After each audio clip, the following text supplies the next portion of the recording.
Today we'll be speaking to Anita, who's currently running an e-commerce platform called Helping Arts to help support artisans in and around Pondicherry. So, Anita, could you tell us more about Helping Arts? Sure. Hi, Sean. Good morning, and I'm very, very happy. And thank you for allowing me, inviting me to connect with you.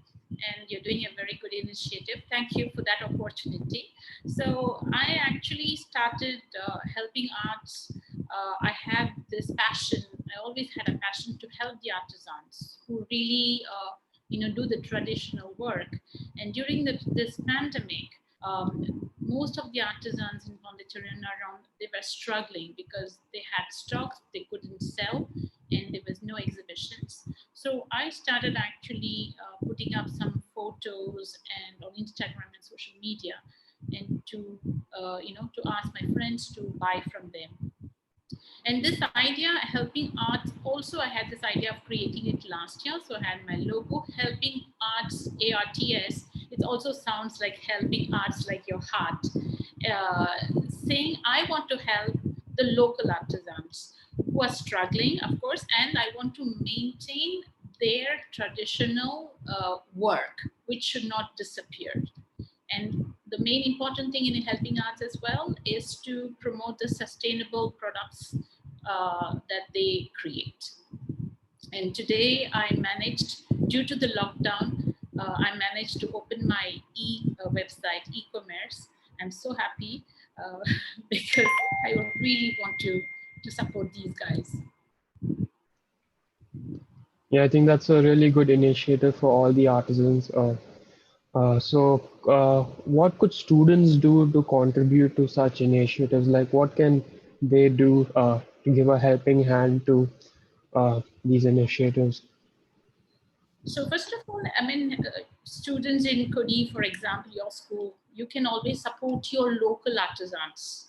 Like you can buy things from them instead of going to buy a coffee from, I don't know, the big chains. I always say to whoever, to youngsters or elderly people, support the local artisan, support the local restaurant person, support the local vendors, the farmers market. So the kids should get that kind of awareness and support first. And secondly, like small entrepreneurs like me, actually, we are bringing these sustainable products online so that anybody from anywhere can have access to buy these products. I'm not targeting big artisans who are very well settled and they don't need. I'm targeting the local poor artisans who are not able to do any social media, or most of my artisans, they don't even know how to take pictures and they don't know what is social media. So they live in villages. So I'm helping those artisans to make their products known on this platform. Right. So, what advice would you give to students who are looking to work into such initiatives in the future, like to help the local community? So Like, what do you think? Yeah, they have to buy, keeping in mind the sustainable living. So like your in your school, for example, you have a cafeteria. So you should actually ask your school management to contract with small vendors, buy vegetables from them, for example. I don't know, maybe they're doing it already, but I'm thinking of that.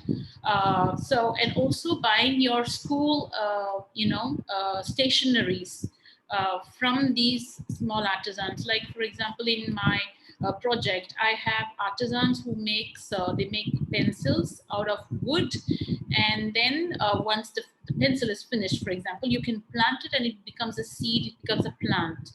And there are a lot of educational kits are available through my artisans. And for example, if you want to, instead of buying a Fanta or a Coca-Cola, which is not healthy, you should actually contract with people who makes very healthy drinks, fresh juices. So these guys, the local people can come into your school, or you can have a negotiation with your school management and these small vendors. So the kids also will be aware of eating healthy, buying sustainable products. So your cafeteria, your stationery shops should be equipped with these products, and so the kids will come to know, and they will start buying from them, and they can inform the others. It's like a chain, like today I'm giving you some ideas, and you will actually go and talk to your friends, and that's how I think we were a sustainable country.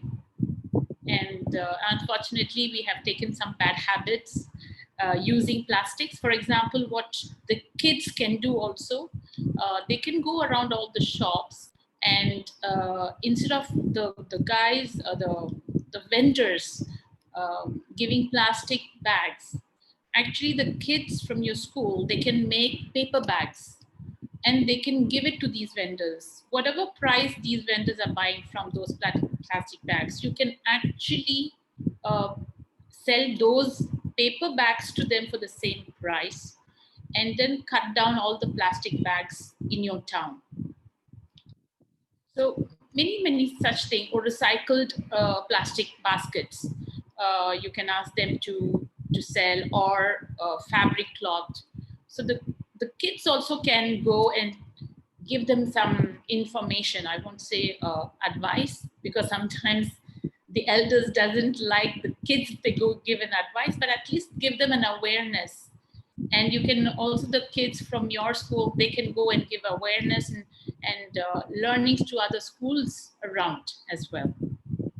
You learn from each other, you share things, and that's how we grow. I think those are some really great ideas for our students. So thank you so much for your time, Anita, and I wish you all the very best. Thank you, Sean, for giving me this opportunity, and we should learn to live sustainable life.